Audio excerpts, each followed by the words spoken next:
Welcome to Comics Bazaar, the channel of comics commentary and arcana. This video features the Punisher War Journal number 12, cover dated December 1989. Now this issue is part of the Acts of Vengeance event from 1989. It was an idea of John Byrne's, whereby superheroes and other Marvel characters would face off against unusual enemies from another character's rogues gallery. So here we have Bushwacker going up against Punisher, and Bushwacker had been one of Daredevil's antagonists in the series by Ann Nocenti and John Romita Jr. So it's quite an excellent cover by Jim Lee, penciling and inking himself, very precisely dated to the 20th of May 1989, and very dynamic with Bushwacker and Punisher going at it, jousting as it turns out on motorbikes. Yeah, really like this particular cover. Art imitates life, crossed out death by Bushwacker, because Bushwacker is kind of an interesting character and antagonist for Punisher. He's an intellectual, he's a spoiled priest, he's an artist, he's a reader, so it's intriguing stuff. He's an intelligent, skilled, and also enhanced antagonist for the Punisher to go up against. Let's open this one up to the credits page here.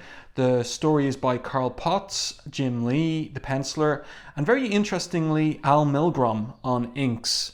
So this is an interesting inking finish to Lee. You can see on this particular 6-panel page that Lee is doing probably a very tight penciling job. And yeah, it's intriguing to see an inker like Al Milgrom interpret that with his particular style.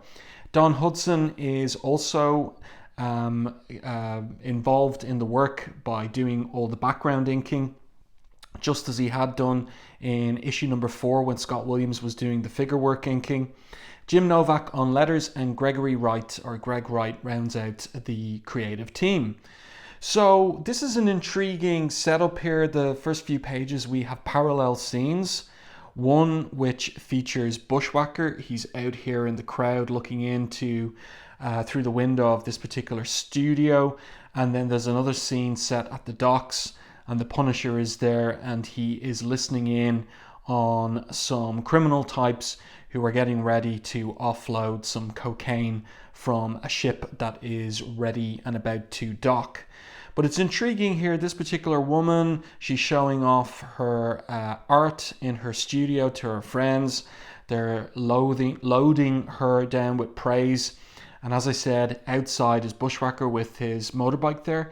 Lots and lots of detail in these 6 panels, and he's exclaiming here, "I hate waiting, need action, my target's taking her sweet time coming out of her studio." And to pass the time, he's reading a book by John Steinbeck. I don't believe it. He's upset. This stupid story ends in the middle.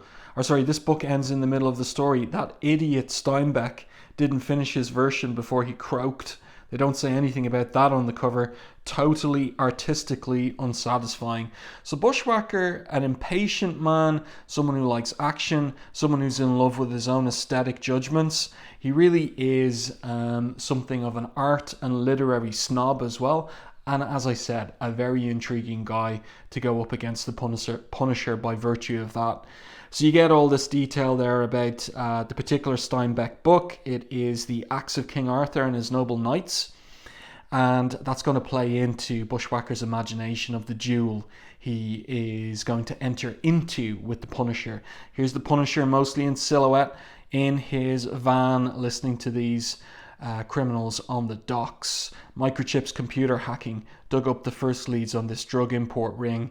He says to himself in his journal, his eponymous journal, "It's up to me to shut this operation down." So I do like the paralleling of these scenes on this particular page and the thick black borders around the panels as well.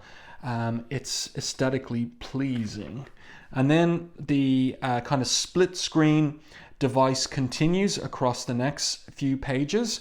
We have the title of the story here, Contrast in Sin.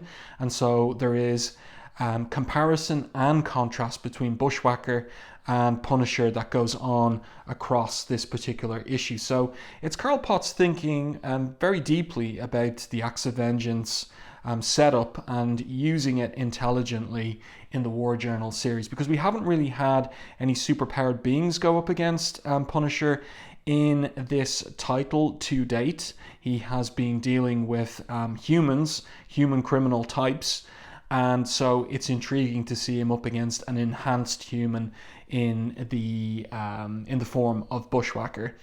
So Bushwacker, his impatience means that he's going to bust into the studio. I can't think of the pain the CIA caused me when they gifted me with this bionic gun arm. So readers unfamiliar with Bushwacker get to learn what that gun arm is. That in effect he's a kind of like comparable in some ways to Wolverine, let's say, Experiment X, Weapon X, like the CIA have their own American version of that, and Bushwacker is a product of it. And also who his usual enemy is. Can't think of the priesthood, so he's a spoiled priest, as I said. Can't think of the pain of Daredevil. The red fool left my face scarred. That hurt like hell. He's disappeared now. Forget him. Do the job. Lose myself in the job. So what's going on in Anna Senti's Daredevil run at this time period is she sent him on the road. He's left New York after betraying Karen Page with Typhoid Mary, and out of guilt he's gone on the road, so he's not around. So that means Bushwacker now is free to take on other jobs. He's been working for the Marauders, hunting mutant targets. Here's Frank on his Harley Davidson motorcycle. Jim Lee must have enjoyed drawing that, and he is getting ready to take out those goons on the docks. So the contrasting continues, as I was saying. There's a news report there about the Acts of Vengeance business. Reports continue to roll in from across the city of numerous battles between superpowered individuals. It's often difficult to tell which side any particular participant is on because, in Acts of Vengeance, everything's a bit confused in terms of antagonists and protagonists.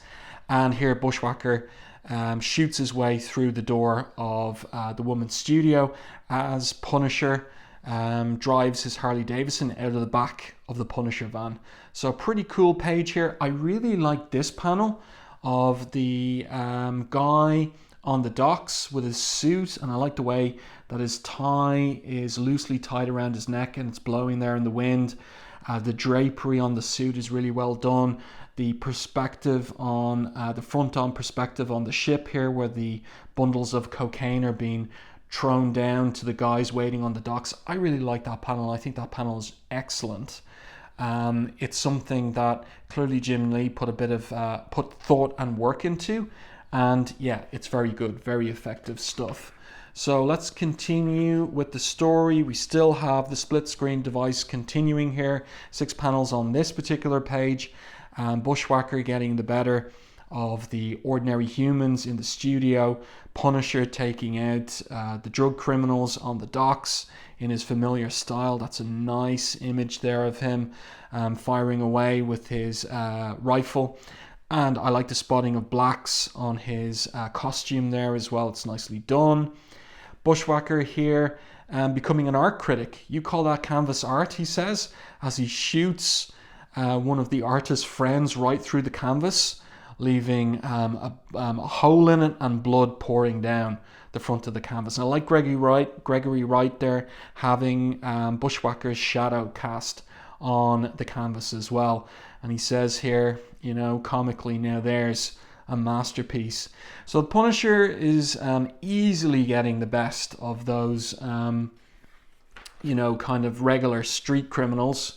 And again, the split screen device continues across these couple of pages.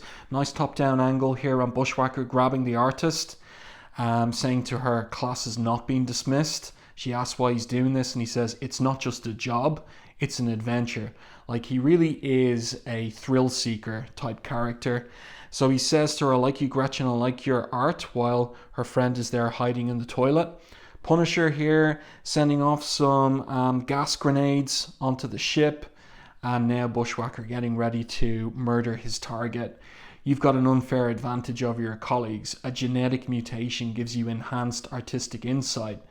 So it may be that she's not aware of it. She demands that he let her go, and he pushes her onto her own sculpture.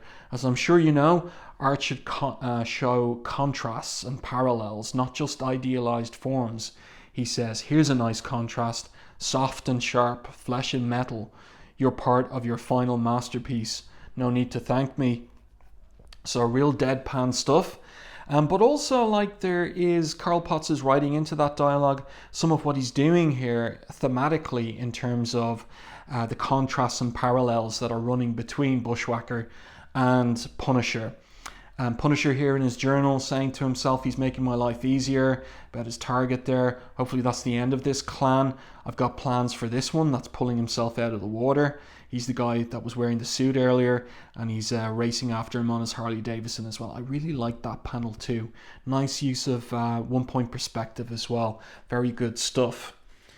And we have come to the end almost. I think this is the last page of the parallel between this pair. So split down the middle, we've got a big close-up here on Bushwacker's face, scarred by an encounter with Daredevil, and he continues to think to himself, art should reveal truth through contrast, and no one should have an unfair advantage in defining truth through art, he says, or thinks to himself.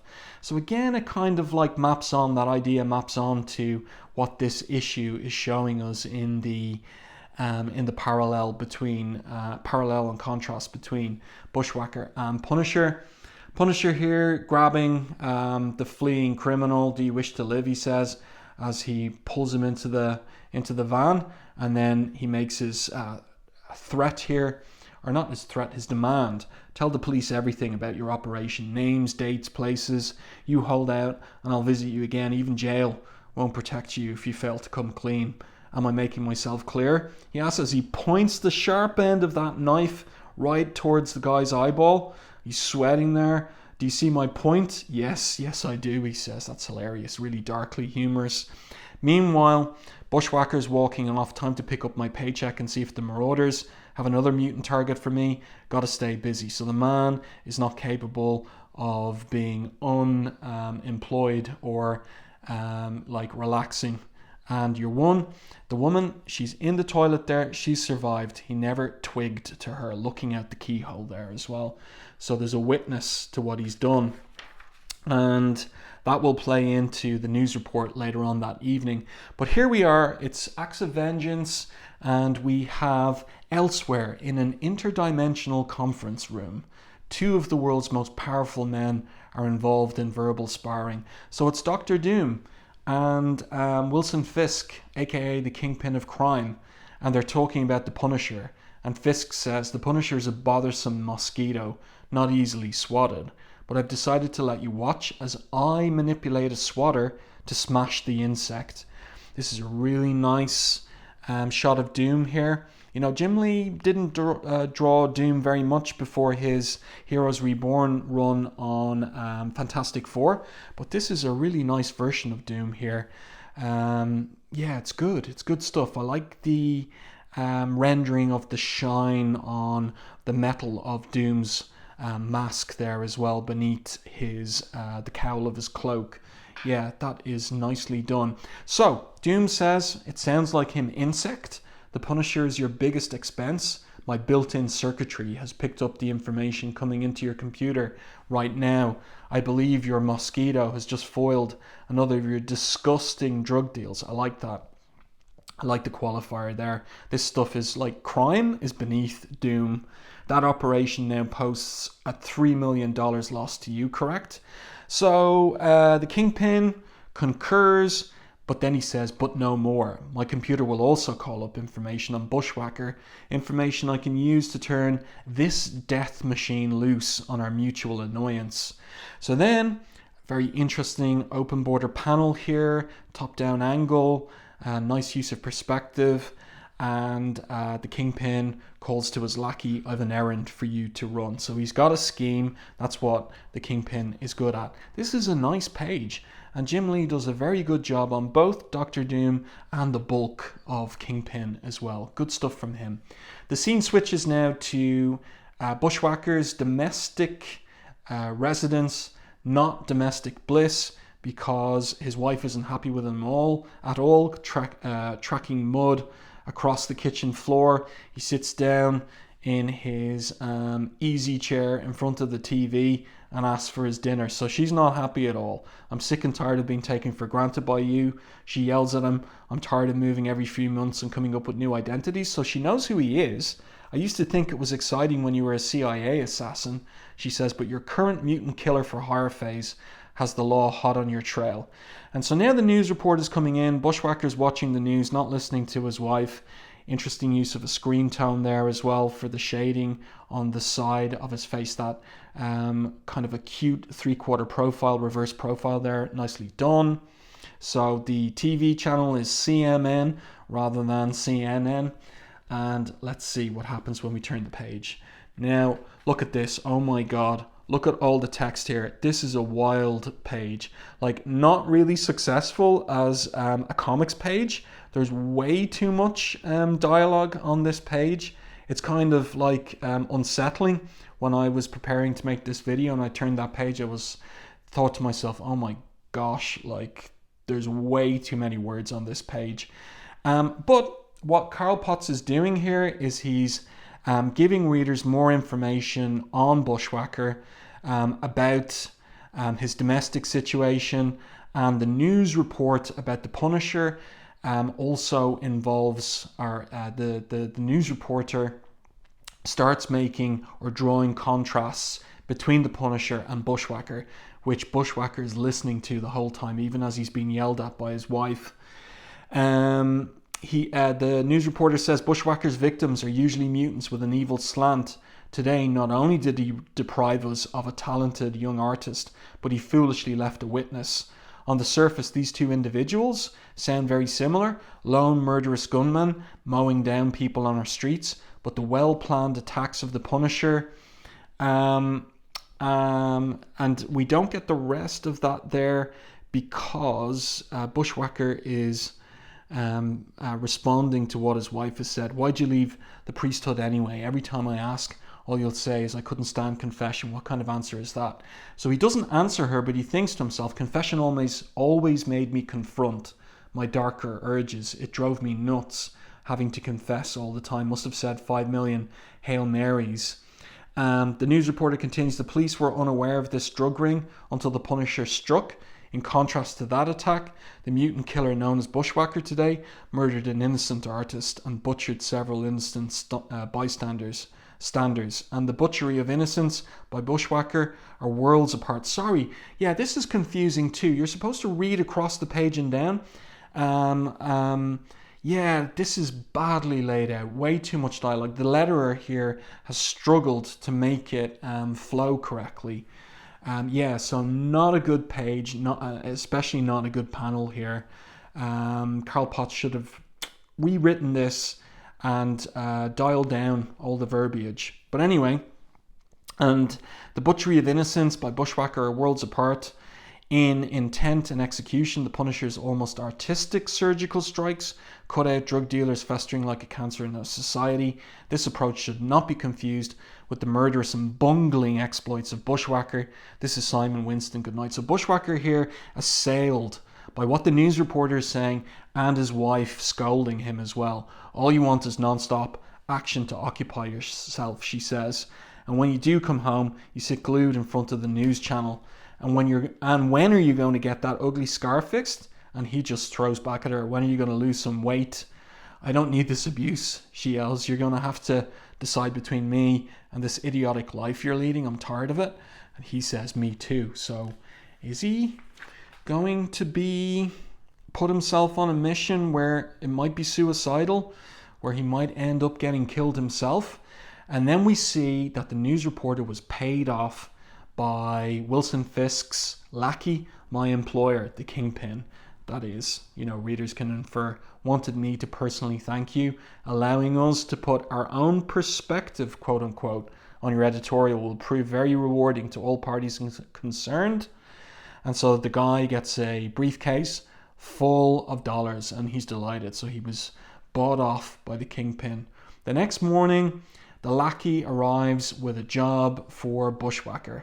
And so we are prepared to pay you handsomely to eliminate this Punisher. This file contains everything we know about the man and his partner, an accomplished computer hacker called Microchip. It is believed they both maintain warehouse bases in the tri-state area. The exact locations are regrettably unknown, but here there's a lead for him. A young man, Jason Hunt, has several times been seen in the Punisher's company. He may be the key to locating your prey should you take this job. So this is a callback to the beginning of this comic, the War Journal, the first 3 issues. The money's good, and that idiot on TV got me pretty steamed over the Punisher guy, says Bushwacker in reply. But I work for the Marauders, they keep me pretty busy. So the lackey says the Punisher is also an ally of Daredevil. Mr. Bushwacker, does that help you with your decision? So they've been manipulating him through the TV, also now in terms of this link to Daredevil, whom he blames for the scarring. I'll take half the money now, he says. He's decided. So let's continue with the story. We're coming to the end part of this particular issue. It's a 2-part story, like 2-issue story. So nice image now of Bushwacker on his motorbike in Central Park, and he reveals that he's already dealt with the Hunt boy. Got that Hunt kid to squeal a bit before I sent him to meet his maker. It's some weeks later here. Hunt's dad and the Castle family got caught up in a mob rub out here in Central Park years ago. So he knows all of that from the file he was given by the Kingpin's lackey. He's got a picture there of Frank Castle, his children, his wife Maria. That sob story is such a cliche, he thinks. Nowhere near as interesting as my origins. So he's a real prideful, vain guy. I'll add some art to the poor dope story by crafting his demise. Soon he'll be dead, he says there, turning his index finger, into the pistol of a gun. And then the scene switches. This is a nice page here. Microchip's New Jersey warehouse. Microchip is advising Frank not to keep the anniversary, not to go to Central Park. And the reason is he's found a news clipping concerning the Hunt boy. That he's dead in mysterious circumstances, but also that someone might have been interrogating him. But Frank is determined to keep his anniversary observance and visit the site where his family was gunned down in Central Park. And Microchip says, "You're letting your life be ruled by your compulsions." This is good dialogue here. "It makes you predictable and vulnerable. Perhaps your time in the seminary ingrained habitual observances into you too much. The hunter could become the hunted," he concludes. And that reminds readers that here we have many parallels between Bushwacker and Punisher. Frank Castle rather, spent some time in the seminary. He's Catholic, but he dropped out, went to Vietnam, came back. Before he went to Vietnam, got involved with his wife Maria, had children during his tours, and then the business in Central Park. So hours later in Central Park, Bushwacker's been there all day.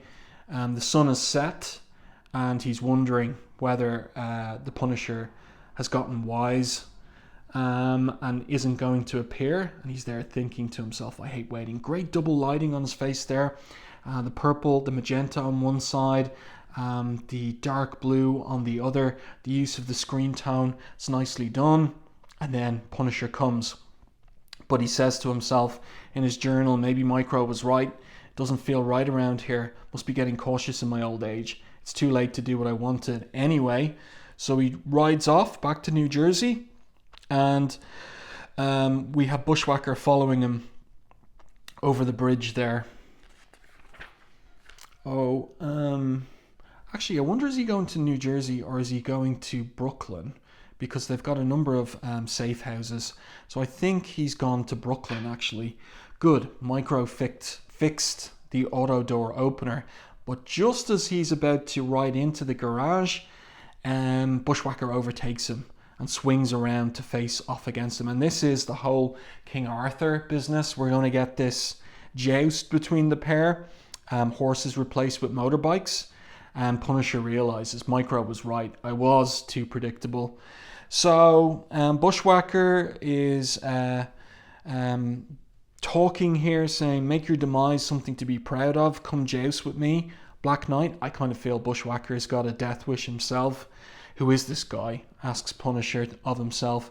The gaunts in my waist bag is fully loaded. I like the way Punisher just is all business, the way he's characterized here. Whereas Bushwacker is much more of a looser kind of creative perspective type thinker, and Punisher is just all hard-nosed business. He's just about getting the job done. Not for long. So he starts shooting away with his gaunts. That's a really nice image there of him on the Harley Davidson. The criticism I would have of it, though, is we don't really have a sense of motion too much. I think more speed lines, more speed lines up here as well would have given a greater sense of motion and action. So they're shooting at each other. This is an interesting bit here. Yeah, Bushwacker says, I'm the knight with the right might. Huge caliber shattered the Kevlar helmet that Punisher was wearing. And so he's thrown off his bike. That's a really good full page image. There's something about this particular image that makes me wonder whether Jim Lee inked this himself. The inking style looks different from Milgrom's, especially here and down here as well. And it reminds me more of the kind of inking that Jim Lee was doing at the time himself. So I'm just curious whether he might not have contributed to the inks on this particular page. Another thought that's occurred to me as well is I wonder if, as part of the background inks, is Don Hudson inking the motorbikes, or is that Al Milgrom inking this motorbike here on this particular page? But I really like this full page image here. It is dynamic, action packed, really nicely done, and some interesting inking techniques with some white media cut in as well on this particular page. So then we get an open border panel, so we really can see where they are in relation to each other.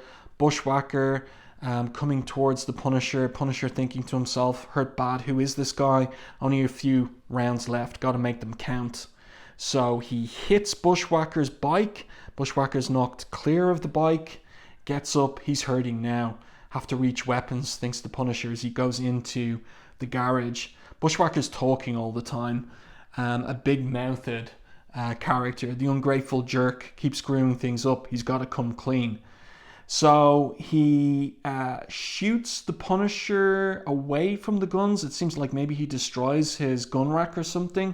That's a no-no, away from the guns, he says. I know all about you, Castle. Let me put an end to your pain now. You couldn't save your family. Maybe you can save yourself. We both studied for the priesthood. You know what you have to do. So what's intriguing here is Bushwacker's killed some civilians earlier, like some weeks earlier at the beginning of this issue. Is he, like, is all his psychoanalysis of the Punisher really just, what psychoanalysts would call transference? Is he not just revealing his own dark state of mind? And again, what I love about the way that the Punisher is characterized here is he's not engaging in any kind of psychoanalysis or anything like that. He's all business. Ballistic knife's all I've got. Only shoots once. Need to hide. Ambush. Can't black out. So Bushwacker's going after him the whole time, demanding that he confess. This is it. He's dead-ended himself in a closet, he thinks. Spit it out now or go to eternal damnation. Like the way Gregory Wright there has cast the shadow of the bars of the window here across the wall. That's really nicely done. That detail in the colouring. Let's get past this. And we're on the last page. Have it your way, says Bushwacker. So he comes in blasting into the closet, but there's nobody there. And then some blood drops right down on his gun arm. We get this upshot on his face. He says, you can't ascend that way, Castle. So Castle is up here, Punisher's up here, right up on the ceiling, and he's braced against the walls of the closet. And remember, he's got that knife, that ballistic knife. You can't ascend that way, Castle. Let me show you how. So, cliffhanger ending to this particular issue. To be continued next issue in Confession, on sale in 30 days. This is a pretty good setup in this issue. Some really nice work by Jim Lee. Unusual, as I said earlier, to see his work inked by someone like Al Milgrom. But Milgrom puts in a fairly detailed job here. And I would say the reason for that is he's getting some tight pencils from Lee. Be very interesting to see a scan of the original pencils for this particular issue. And then the Punisher's Arsenal. This is him taking shots at watermelons and taking Polaroids of the results. And he's kind of like assessing the kind of the, what would I say, like the outcome of shooting this 30 millimeter caliber carbine, like, what are they called again? Like bullets. And yeah, it's a weird one. It's bizarre, but it gives us an insight into what the Punisher does in his downtime. Just training. That's all he does. While Bushwacker's like watching TV. So there you go. I do hope that you enjoyed this review and commentary on the Punisher War Journal number 12.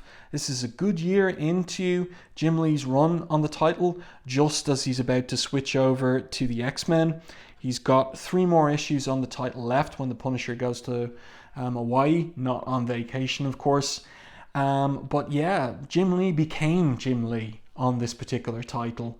And it's basically what got him the Uncanny X-Men gig, really, the level of work he was doing on this title. And so interesting that he does not just the Acts of Vengeance over an Uncanny X-Men 256 to 58, the issues featuring Wolverine and Psylocke, as well as a chapter, like one issue of Acts of Vengeance on Punisher War Journal. He was a very, very busy artist in 1989 and really improving in leaps and bounds in terms of his skill levels. Let me know your thoughts on this issue in the comment section to the video. If you enjoyed my review and commentary, please like the video on YouTube and share it. It really helps the channel. If you haven't done so already, subscribe to the channel and stay tuned for more content like this.